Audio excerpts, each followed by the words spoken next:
Check करती हूँ, नहीं डाला है तो मैं डाल दूंगी, शाम को देख के आना, ठीक है। चलिए इक्विपोटेंशियल सरफेस की बात करते हैं।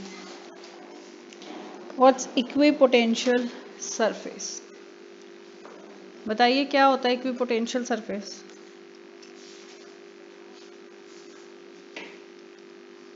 बोलो।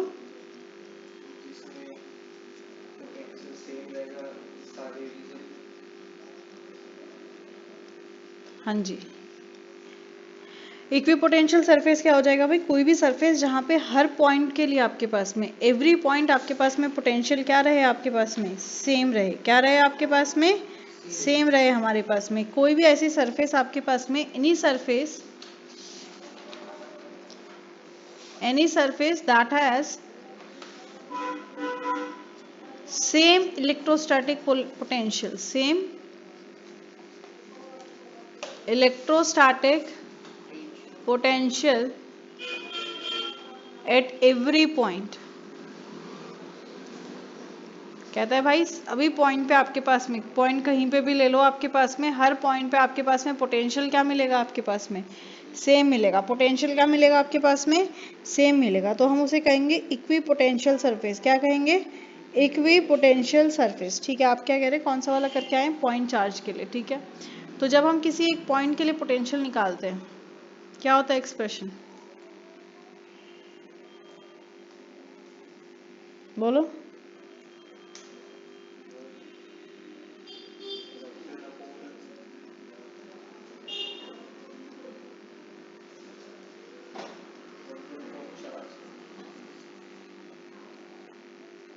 इसका पूरा एक्सप्रेशन क्या बनता है? दैट इज के क्यू बाय आर, मतलब 1/4πε0 क्यू बाय आर, यही बनता है आपके पास में। तो पोटेंशियल किसी भी पॉइंट पे, कोई एक पॉइंट चार्ज ले लिया मैंने क्यू, उस पॉइंट चार्ज क्यू पे हमारे पास में पोटेंशियल क्या हो जाएगा आपके पास में? पोटेंशियल हो जाएगा आपके पास में Q/4πε0 r। यस और नो? अब अगर आप यहाँ पे देखो, हमने क्या कहा? इक्विपोटेंशियल सरफेस है, इसका मतलब V क्या होगा? कांस्टेंट होएगा आपके पास में। V क्या होगा आपके पास में? कांस्टेंट होगा आपके पास में। कब कांस्टेंट होगा भाई? 4πε0 तो ऑलरेडी कांस्टेंट है आपके पास में। क्यू चार्ज आपके पास में क्या होगा? ये भी डिपेंड करेगा भाई आप कौन सा टेस्ट चार्ज ले रहे हैं आपके पास में, उस पर डिपेंड करेगा। क्या कांस्टेंट होना चाहिए? आर कांस्टेंट होना चाहिए। वी कांस्टेंट होगा कब? If R is constant. फॉर्मूले से ही देख रहे हैं सर। वी कब कांस्टेंट होगा? जब आर कांस्टेंट है आपके पास में, है कि नहीं? आर कांस्टेंट है, इसका मतलब कैसी सरफेस है? स्फेरिकल सरफेस है। अगर स्फेरिकल सरफेस होगी तभी सरफेस के हर एक पॉइंट पे आपके पास में डिस्टेंस क्या रहेगा? सेम रहेगा, आपके पास कांस्टेंट रहेगा। दैट मीन्स इक्विपोटेंशियल सरफेस कैसी सरफेस है भाई? स्फेरिकल सरफेस होती है। इक्विपोटेंशियल सरफेसेस कैसी होंगी भाई? ये स्फेयर के हमारे पास में जो सरफेस होंगी स्फेरिकल सरफेस होंगी, ये होंगी। समझ में आ गई बात? यस और नो? तो आपके पास जो स्फेरिकल सरफेसेस है उसमें हमें जो है वो दिखेगा, डिस्टेंस हमेशा जो है वो कांस्टेंट रहेगा, सेम रहेगा। तो हमारे पास ये सरफेस कहलाएंगे इक्विपोटेंशियल सरफेस, क्योंकि अगर डिस्टेंस सेम रहेगा आपके पास में तो आपके पास जो पोटेंशियल है वो भी आपके पास में सेम रहेगा। तो अगर किसी भी एक पॉइंट चार्ज की इक्विपोटेंशियल सरफेस मुझे बनानी है, ठीक है, for a point charge, representation की बात कर रहे हैं भाई, आपके पास में एक पॉइंट चार्ज के लिए आपको इक्विपोटेंशियल सरफेस बनानी है तो इक्विपोटेंशियल सरफेस क्या होगी? ये इक्विपोटेंशियल सरफेस होंगी कंसेंट्रिक सर्कल्स के फॉर्म में। कैसे होंगी? कंसेंट्रिक सर्कल्स के फॉर्म में। कि भाई ये जो एक पर्टिकुलर सरफेस है इसका हर एक पॉइंट पर डिस्टेंस क्या रहेगा? सेम रहेगा। क्या रहेगा? सेम रहेगा, डिस्टेंस सेम रहेगा। तो इसलिए वहां पे जो पोटेंशियल उसको पोटेंशियल है उसकी, वो भी क्या रहेगी आपके पास में? सेम रहेगी। क्या रहेगी आपके पास में? सेम रहेगी। डायरेक्शन आउटवर्ड होगा, इनवर्ड होगा?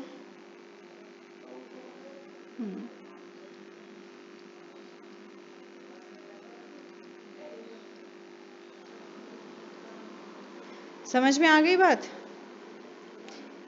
किसी भी पॉइंट चार्ज का अगर हम देखें तो पोटेंशियल सरफेस कैसे बनेगी, एक सिमेट्रिकल स्फीयर होता है और सिमेट्रिकल स्फीयर कैसे बनाया जाएगा रिप्रेजेंटेशन में, in the form of concentric circles. Concentric circle नहीं याद तो सर्कल्स जिनका सेंटर सेम है आपके पास में उन्हें कहते हैं हम कंसेंट्रिक सर्कल। आपके पास में क्या कहेंगे, कंसेंट्रिक सर्कल आपके पास में, ठीक है।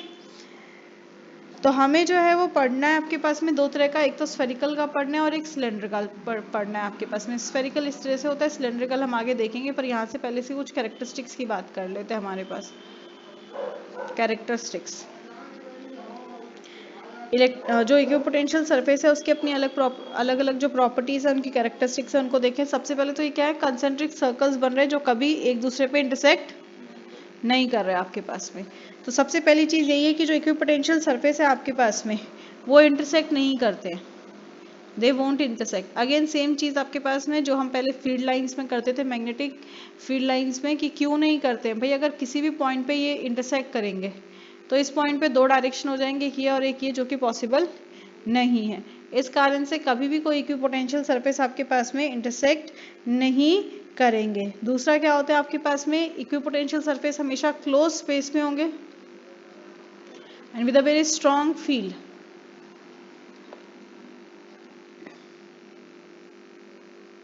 स्ट्रॉन्ग इलेक्ट्रिक फील्ड,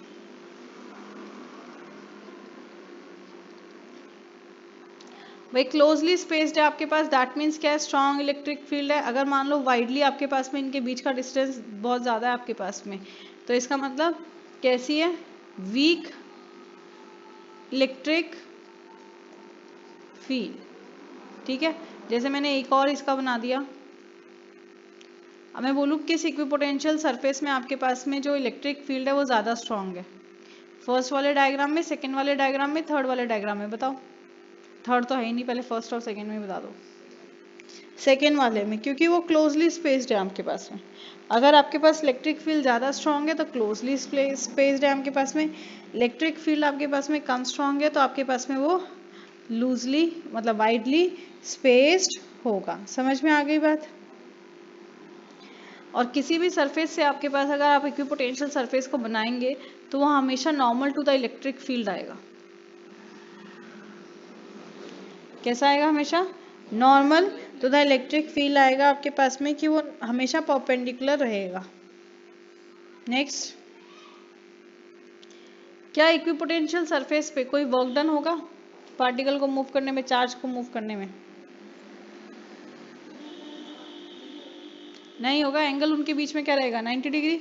90 डिग्री है तो वर्क डन इज 0 आपके पास में, तो no work done. Equipotential surface पे आपके पास में कोई भी वर्क डन नहीं होगा। समझ में आ रही है बात। ऐसे अगर आपके पास प्लेन वाइज आ जाता है, कहता है कि भाई आपके पास में अगर इलेक्ट्रिक फील्ड अलोंग एक्स है, then what will be the direction of equipotential surface, क्या होगी?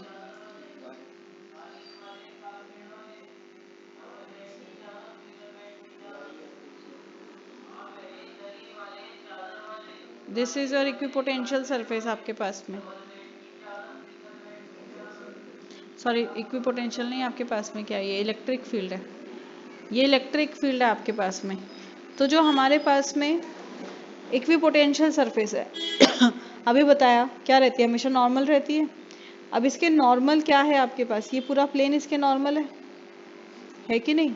तो वाई जेड प्लेन, कौन सा प्लेन, वाई जेड प्लेन, ये हमेशा होगी वाई जेड प्लेन के अलॉन्ग। ऐसे अगर मान लो इलेक्ट्रिक फील्ड आपके पास अलॉन्ग एक्स है, वाई है, तो इक्विपोटेंशियल सरफेस क्या हो जाएगी,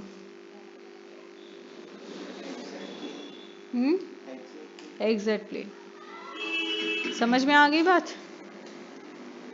हाँ या ना? एक्स वाई जेड, ठीक है। अगर एक्स है आपके पास में इलेक्ट्रिक फील्ड, तो ये किसके परपेंडिकुलर है, ये इस प्लेन के परपेंडिकुलर है, मतलब वाई जेड प्लेन आपका इक्विपोटेंशियल सरफेस वाई। अगर ये आपके पास डायरेक्शन ऑफ इलेक्ट्रिक फील्ड है तो ये हो जाएगा आपके पास में प्लेन आपका, तो एक्स जेड प्लेन। समझ में आ रही है बात भाई, इसको उठा के यहाँ नहीं शिफ्ट कर सकती है, ऐसे हो जाएगा ना, ओरिजिन से ओरिएंटेड होता है ना, तो ऐसे हो जाएगा। समझ में आ रही है बात।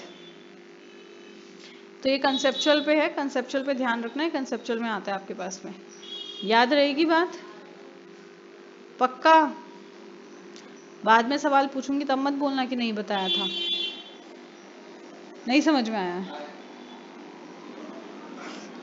बार बार उसी को बना के देख रहे हैं। नहीं समझ में आया तो बता। जिसके अलोंग फील्ड है उसके अलावा जो दो है उनके प्लेन में होगा। वो तो रट्टा मारने का तरीका हो गया तेरा। ये ऐसा भी आ सकता है आपके पास में कि कोई एक डायग्राम दे दिया हो, क्यूब और क्यूबॉइड का दे दिया हो, और उसमें बोल दे अलोंग दिस एज आपके पास इलेक्ट्रिक फील्ड है, तब क्या करोगे? हाँ, तो हमेशा ही वही देखना, रट्टा क्यों मार रहा है, रट्टा क्यों मार रहा है।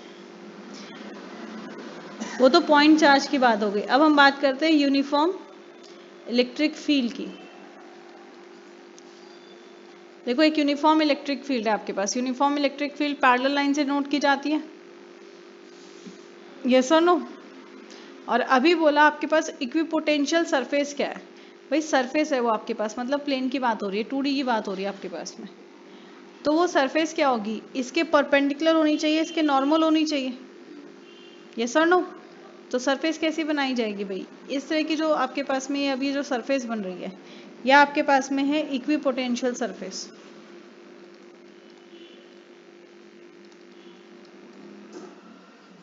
समझ में आई बात?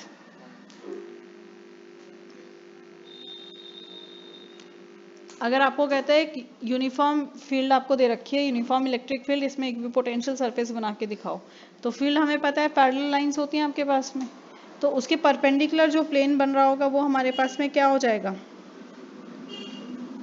उसके लिए इक्विपोटेंशियल सरफेस। ऐसी नेक्स्ट केस आ जाता है आपके पास में, ड्यू टू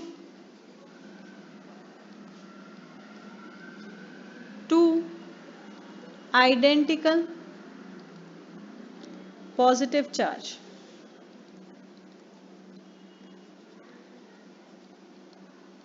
दो आइडेंटिकल पॉजिटिव चार्ज है भाई, एक दूसरे से अटैच होके तो रहेंगे नहीं भाई आपके पास, like charges repel each other आपके पास में, ठीक है। दो आपके पास में जो है वो पॉजिटिव चार्ज है, हमें पता है पॉजिटिव चार्ज में इक्विपोटेंशियल सरफेस क्या होती है आपके पास में? Concentric circle, not concentric, it's concentric circle बनाती है आपके पास में, है कि नहीं? कंसेंट्रिक सर्कल बनाएगी, पर इसके कारण एक फोर्स इस पे होगा, इसके कारण एक फोर्स इस पे होगा, जिस कारण से इसमें जो है वो स्लाइट डिफॉर्मेशन आने लगेगा आपके पास फील्ड के बाद में। क्यों? हमें पता है जैसे जैसे वो दूर जाएगा तो वैसे वैसे फील्ड स्ट्रेंथ क्या हो जाएगी आपके पास में? कम होती जाएगी, यस और नो? तो हमें एक जो है वो डिफॉर्मेशन देखने को मिलेगा, और देखेंगे कि एक जो है वो दूसरे की तरफ मूव हो रहा है। मेरे सर्कल्स प्रॉपर नहीं बन रहे, तुम्हारे उसमें प्रॉपर डायग्राम दिया होगा, उसको देख लेना।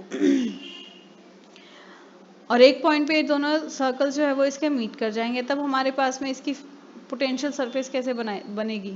इस तरह से कि वो एक दूसरे को ओवरलैप कर रहे हैं। अब वो पूरा एक प्लेन बन गया आपके पास, वो नीचे वाला दिखाया ना, शेप डिफॉर्म हो रही है ना, एक तरफ से आपके पास में वो अंडे की तरह बढ़ता जा रहा है, ठीक है। ओके, ये तो हो गया आपके पास में जब दो आइडेंटिकल आपने जो है वो पॉजिटिव चार्ज ले लिए। क्या ले लिया आपने? दो आइडेंटिकल पॉजिटिव चार्ज, एक जैसे आपने पॉजिटिव चार्ज ले लिए। पर वहीं अगर मैं बात करूं एक डायपोल की, भाई मेरे पास क्या है? एक इलेक्ट्रिक डायपोल। डायपोल मतलब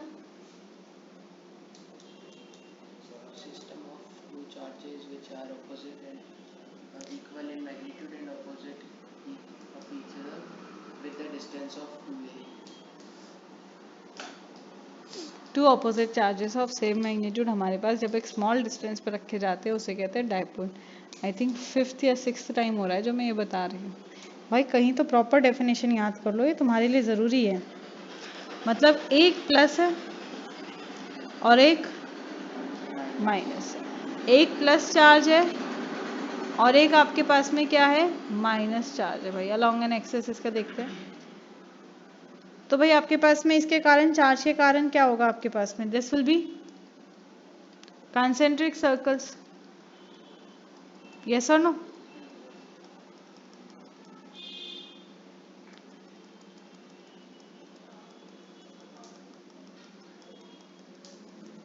ये हमारे पास क्या बना रहा होगा भाई?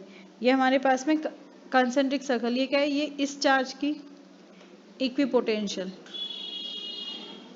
सरफेस है, और ये क्या होगी आउटवर्ड। इसका भी यही होगा, कंसेंट्रिक सर्कल्स बन रहे होंगे।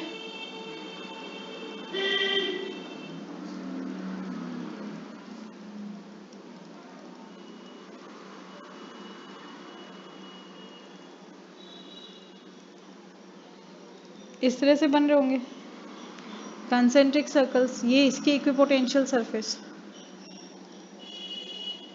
पर ये क्या होगी आपके पास में इनवर्ड होगी, क्या होगी इनवर्ड होगी, और ऑपोजिट चार्जेस हैं, अट्रैक्शन भी आएगा आपके पास में। तो इस कारण से जो इनकी हमारे पास में हमें देखने को मिलेगी इक्विपोटेंशियल सरफेस, दोनों की कंबाइंड कैसी मिलेगी, इस तरह की देखने को मिलेगी।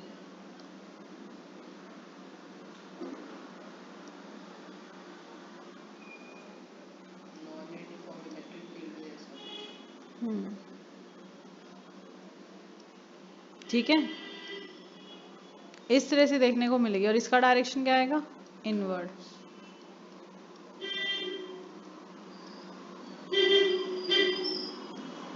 समझ में आ गई बात? ये सुनो, इस तरह से आपको देखने को मिलेगी। पर हर एक में हम क्या देखेंगे हर केस में कि जो इलेक्ट्रिक फील्ड है आपके पास में वो हमेशा जो है वो परपेंडिकुलर रहेगी। क्या रहेगी? Electric field is always perpendicular to the equipotential surface. मैं जब भी ईपी लिख रही हूँ मतलब मैं इक्विपोटेंशियल सरफेस की बात कर रही हूँ। तो इलेक्ट्रिक फील्ड हमेशा जो है वो परपेंडिकुलर रहेगी इक्विपोटेंशियल सरफेस के। इस कारण से जो वर्क डन होगा आपके पास में, भाई आपके पास इलेक्ट्रिक फील्ड ऑलवेज जो है वो आपके पास में परपेंडिकुलर है इक्विपोटेंशियल सरफेस के। तो इस कारण से इसमें जो वर्क डन होगा इक्विपोटेंशियल सरफेस पे वो क्या रहेगा? जीरो। एंगल क्या है दोनों के बीच का? 90। cos 90 is zero. तो वर्क डन भी क्या रहता है इक्विपोटेंशियल सरफेस पे आपके पास में? हमेशा जीरो रहता है। क्या रहता है आपके पास में? हमेशा। समझ में आई बात? चलिए इसी पे एक छोटा सा क्वेश्चन करते हैं। कहता है two charges 2 microcoulomb and minus 2 microcoulomb are placed at point A and B 5 centimetre apart. भाई दो चार्जेस हैं आपके पास में जो 2 माइक्रोकूलम और माइनस 2 माइक्रोकूलम है आपके पास में, उनको 5 सेंटीमीटर आपके पास में हमने रखा है आपके पास। कहता है depict an equipotential surface for them. बताओ, फटाफट बना के बताओ।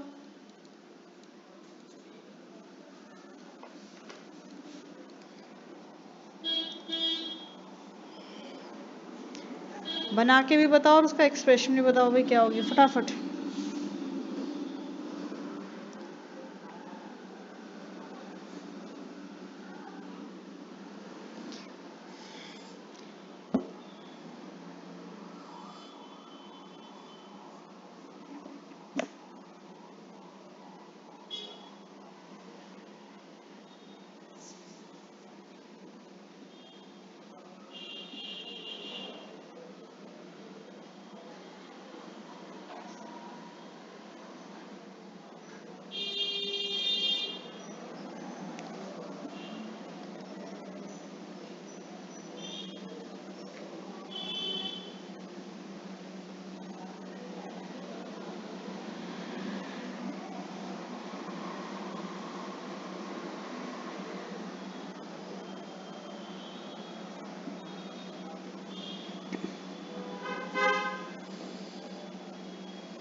इतनी देर?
देखिए इधर ये हो गया। बहुत जल्दी। कहते हैं दो चार्जेस है 2 microcoulomb and -2 microcoulomb are placed at A and B.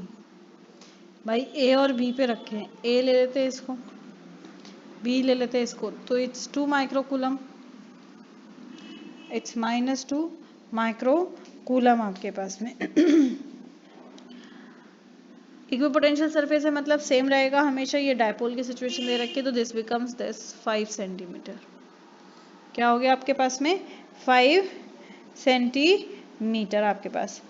अब अगर हम जो है वो इस पे निकालना चाहें, जो पॉइंट ओ है आपके पास में, ओ क्या है, एक तरह से मिड पॉइंट है इसका, इसका जो है वो हम निकालना चाहें अगर इक्विपोटेंशियल सरफेस, तो v क्या होता है आपके पास q/4πε0।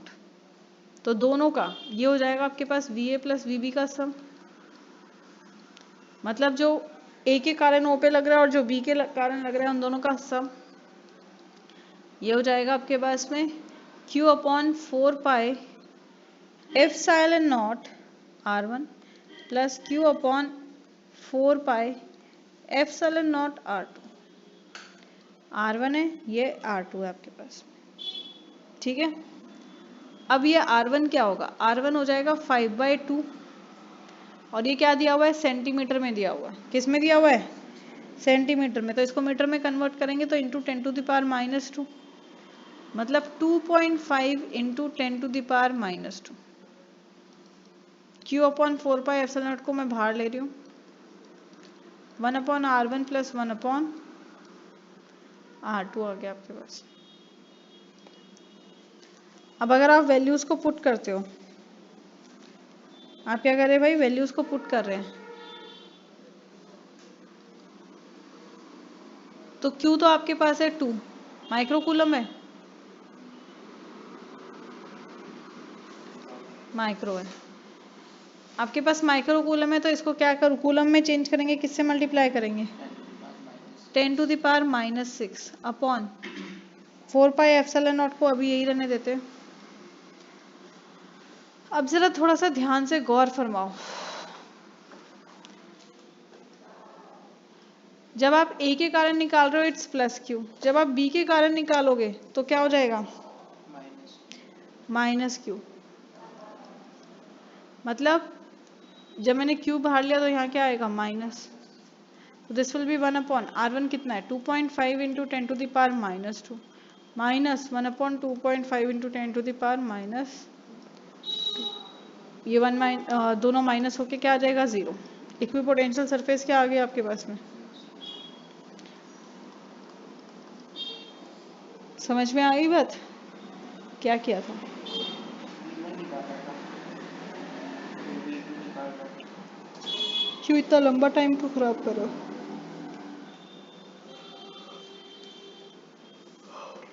इसका मतलब क्या हो गया, जब आपके पास इक्वल एंड अपोजिट चार्ज है, मतलब जब डायपोल है तो उसके सेंटर ऑफ डायपोल से जब आपके पास में इक्विपोटेंशियल सरफेस पास कर रही है तो वो कितना है 0, कितनी है आपके पास में 0। चलिए नेक्स्ट करते हैं इलेक्ट्रिक फील्ड और इक्विपोटेंशियल सरफेस का relation, relation between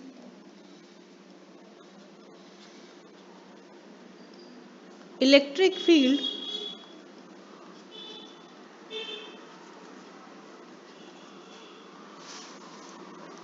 and equipotential surface.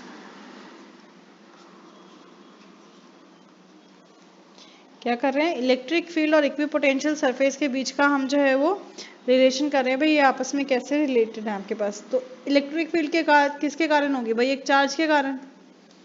Yes और नो, तो मुंह से बोलो तो सही। इलेक्ट्रिक फील्ड आपके पास चार्ज के कारण होगी। मान लेते हैं आपके पास एक चार्ज है, let us consider a positive charge. हम मान लेते हैं एक पॉजिटिव चार्ज Q नॉट,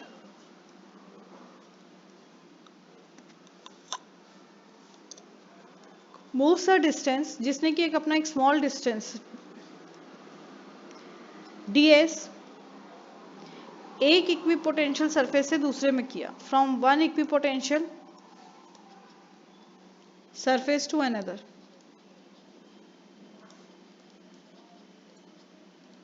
ठीक है भाई, कंसेंट्रिक सर्कल्स हैं आपके पास में।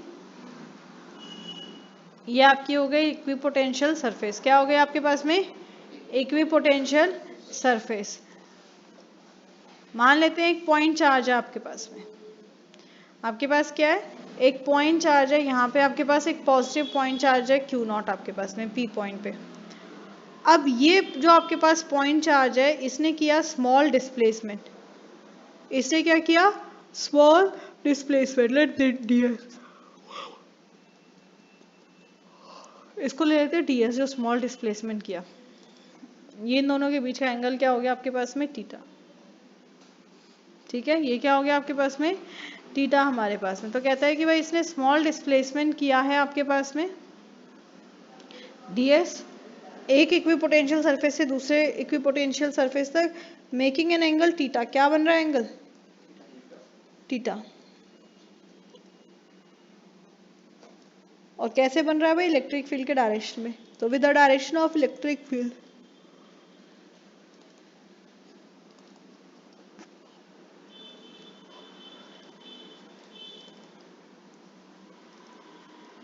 इलेक्ट्रिक फील्ड के डायरेक्शन में आपके पास में क्या बन रहा है, आपके पास में एंगल थीटा बन रहा है। ठीक है, अब मान लो कि जो पॉजिटिव चार्ज है आपके पास में, ये एक स्मॉल एलिमेंट ds से आपके पास में मूव कर रहा है, और कैसी सरफेस है, एडजेसेंट सरफेस, जैसे अभी आपको बताई।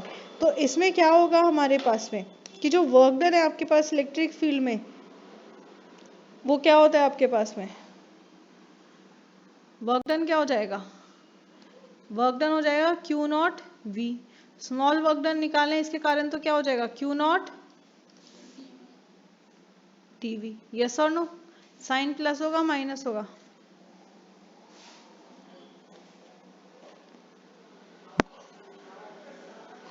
ऑपोजिट द फील्ड जाएगा ना आपके पास। कैसा होगा आपके पास में साइन, माइनस होगा आपके पास साइन। कैसा होगा, माइनस साइन होगा।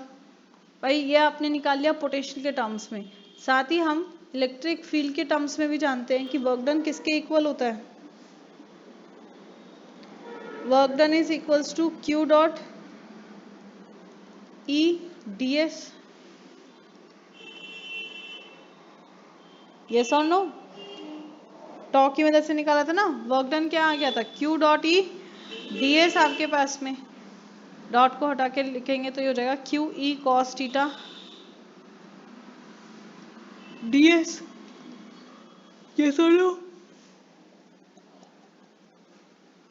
हाँ या ना। तो दोनों वर्क डन इक्वल हो जाएंगे, मतलब Q not rather minus Q not dV is equals to Q not, charge हमने Q नॉट लिया तो Q naught E cos theta ds। हाँ या ना। अब यहाँ से dV और dt के टर्म्स को एक तरफ कर लेते हैं आप, तो ये बन जाता है आपके पास minus dV by ds equals to Q naught E cos theta upon minus Q naught, sorry minus उसी तरफ, ये आ जाएगा equals to E cos theta. Yes और नो, भाई ई कॉस थीटा क्या है आपके पास में, यहाँ पे ई कॉस थीटा कंपोनेंट है आपके पास में ds और ई के बीच का, कि भाई डिस्प्लेसमेंट जितना हुआ उसका और इसके बीच का एक कंपोनेंट है आपके पास में। तो इसको हम वेक्टर में जो है वो रिजॉल्व कर सकते हैं हमारे पास। अगर आप इसको वेक्टर में करोगे आपके पास, तो आपके पास क्या आ जाएगा भाई, ई एक्स ई वाई और ई जेड, ये हमारे पास एक्स वाई जेड कंपोनेंट के जो है वो रेशियोज हो गए किसी भी पॉइंट पे। भाई उस फील्ड में आपके पास में किसी भी पॉइंट पे आपके पास रखा, तो इस तरह से नोट कर सकते हैं। वेक्टर में लिखेंगे तो क्या लिख सकते हैं, ई x i cap plus E Y j cap plus E Z के कैप, हाँ या ना।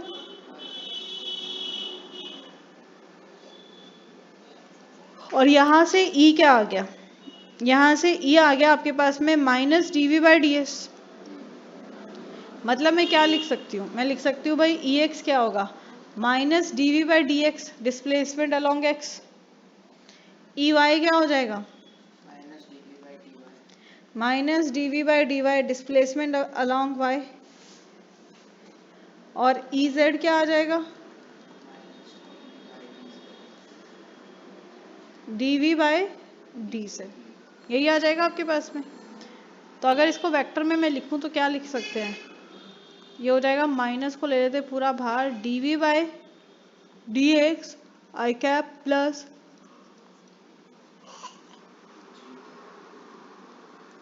D we by D y j cap और d we by D y, sorry k cap, हाँ हाँ लगा रहे हो, के कैप, ये आ जाएगा आपके पास में, यस और नो।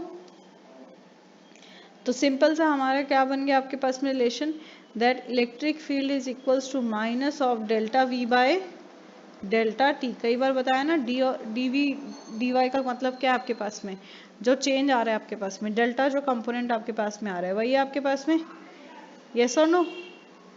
अब ये नेगेटिव साइन क्या बता रहा है आपके पास में, ये नेगेटिव साइन बता रहा है आपके पास की जो डायरेक्शन ऑफ इलेक्ट्रिक फील्ड है आपके पास में, वो डायरेक्शन ऑफ इलेक्ट्रिक फील्ड आपके पास में पोटेंशियल की डायरेक्शन से टोटली अलग है। क्या है आपके पास, पोटेंशियल की डायरेक्शन से टोटली अलग है। तो डेल्टा वी नेगेटिव का मतलब क्या हो गया, डेल्टा वी का नेगेटिव का मतलब क्या हो गया हमारे पास में, दैट हम बात कर रहे हैं कि negative of absolute value of V, yes और नो। हम इस वैल्यू की जो है वो नेगेटिव की बात कर रहे हैं, तो हम नीचे की इस इक्वेशन को और फर्दर कैसे लिख सकते हैं,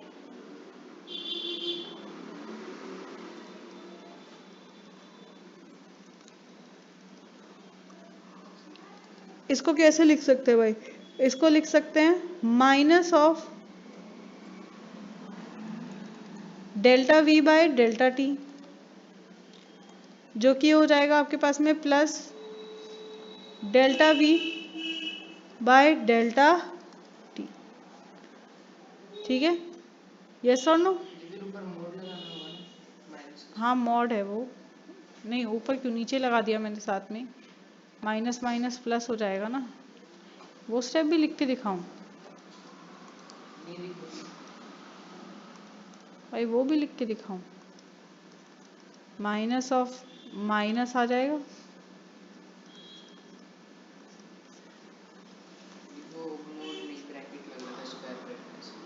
कर दिया ना ठीक, इसीलिए समझ में आ गई बात, पक्का।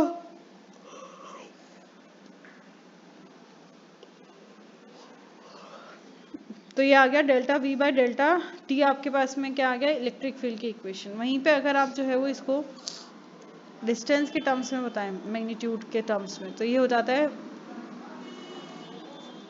Minus of modulus of this D V by D S, और ये कहलाता है पोटेंशियल ग्रेडियंट। क्या कहलाएगा, ग्रेडियंट, ये कहलाता है आपके पास में पोटेंशियल ग्रेडियंट आपके पास में, ठीक है। मतलब हम अगर डिफाइन करें पोटेंशियल ग्रेडियंट को, कैसे डिफाइन करेंगे भाई, यूनिट फोर्स के कारण आपके पास में, हमारे पास में क्या लग रहा है अभी आपके पास में, D V by minus of negative of D V by D S, क्या है आपके पास, बोल लो भाई मुँह से, फिर मैं फॉर्मूला पूछूंगी या मैं कोई डेफिनेशन पूछती हूँ तब तुम्हारी आवाज़ ही नहीं निकलती है। साथ में बोलोगे तो चीज़ें आधी से ज़्यादा साथ साथ ही याद हो जाएंगी। इतनी सी बात क्यों नहीं समझ में आती है? या कसम खाइए समझनी नहीं है, ऐसे काम तो मत करो। तो ये माइनस dv/ds क्या हो जाता है आपके पास में? Potential gradient. क्या हो जाता है आपके पास में? पोटेंशियल ग्रेडियंट हमारे पास में। मतलब ये क्या है आपके पास? ये आपके पास पोटेंशियल ग्रेडियंट क्या है? It is magnitude of potential per unit displacement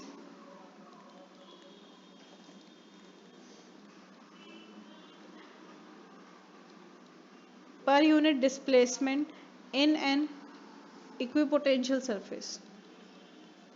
भैया आपने अगर किसी इक्विपोटेंशियल सरफेस में रखा हुआ है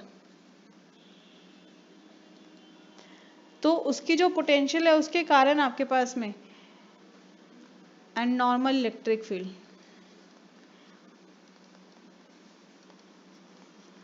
उसके कारण आपके पास में जो पार्टिकल में एक आपके पास में डिस्प्लेसमेंट हो रहा है, पर यूनिट डिस्प्लेसमेंट हो रहा है आपके पास, यूनिट टाइम के रिस्पेक्ट में जो डिस्प्लेसमेंट हो रहा है वो कहलाता है पोटेंशियल ग्रेडियंट। क्या कहलाएगा आपके पास में?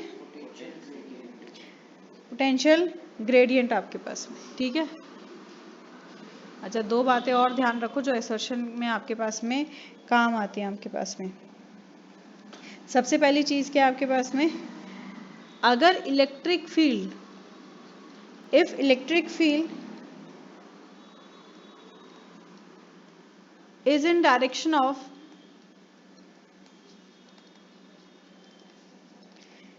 direction of potential, electric potential,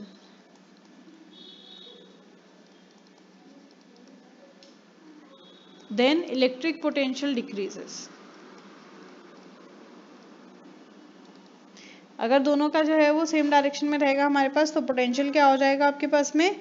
decrease हो जाएगा। क्या हो जाएगा आपके पास में? डिक्रीज हो जाएगा आपके पास में। दूसरा, जब आप पोटेंशियल ग्रेडियंट निकालेंगे हमेशा जो है वो आप देखेंगे वो जो डिस्प्लेसमेंट है वो भी नॉर्मल रहेगा आपके पास में पोटेंशियल सरफेस के अलावा। चलो एक क्वेश्चन करके बताएंगे। अभी जिसने नहीं बताया वो 10 सिटअप्स करेगा साथ के साथ।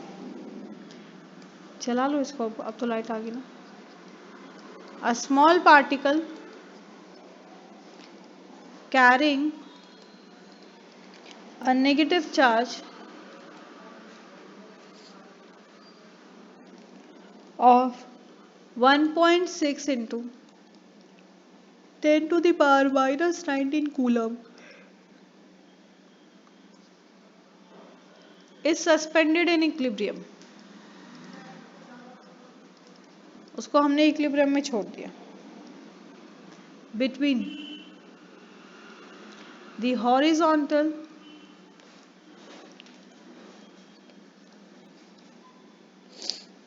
metal plates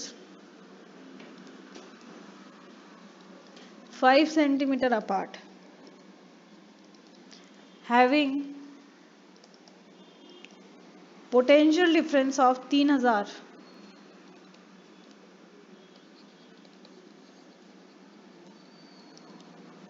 3000 volt. कहता है फाइंड मास ऑफ पार्टिकल। मास बता दो।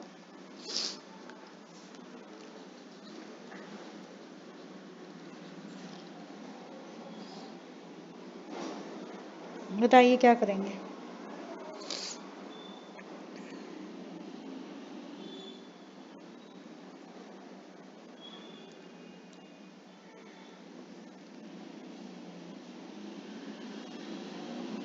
क्या करेंगे बेटा ये बता दो बस पहले। ये पहले W निकालेंगे। कैसे? V equals to W by E वाले फॉर्मूले से। फिर W हो जाएगा फोर्स इनटू डिस्प्लेसमेंट, और डिस्प्लेसमेंट इसमें होगा नहीं इक्विलिब्रियम में,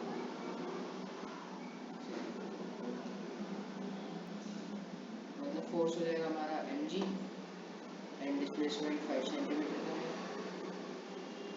तो उसको वर्क डन के इक्वल रख के तो उसमें m निकल जाएगा। कैसे?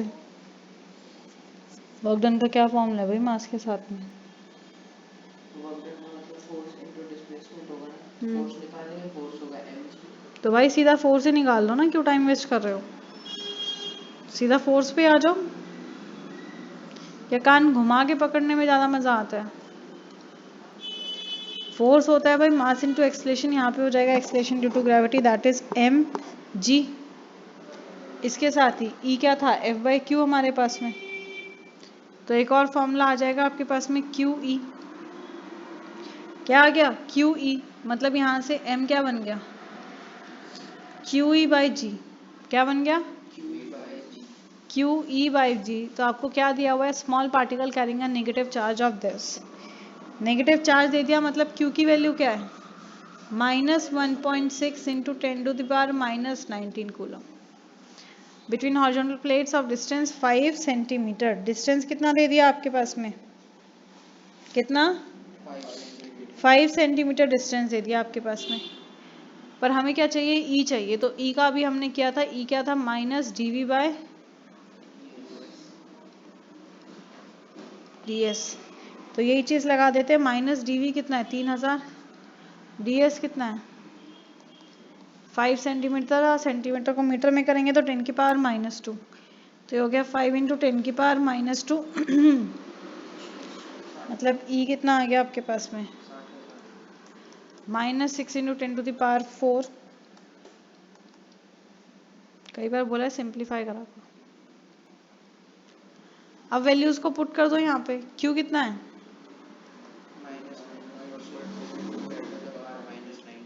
-1.6 इंटू 10⁻⁻19।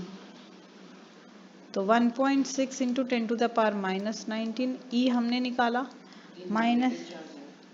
-6 इंटू 10⁴। ठीक है, ई हमने निकाल लिया आपका, और जी कितना है 9.8 ले लेते हैं। तो ये 6 6 36, 6 3,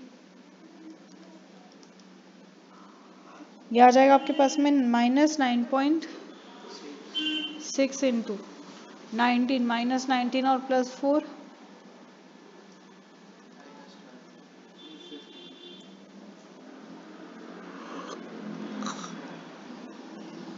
जस्ट सिंप्लीफाई इट, आपको आंसर मिल जाएगा। समझ में आई बात? पक्का? चलिए एक क्वेश्चन और देखो।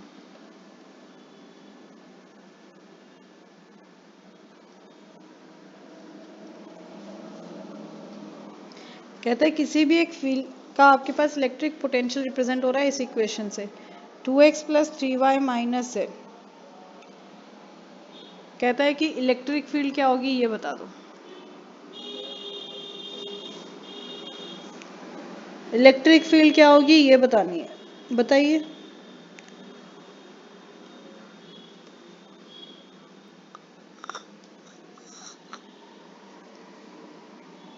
क्या कर रहे हैं ये बता दो।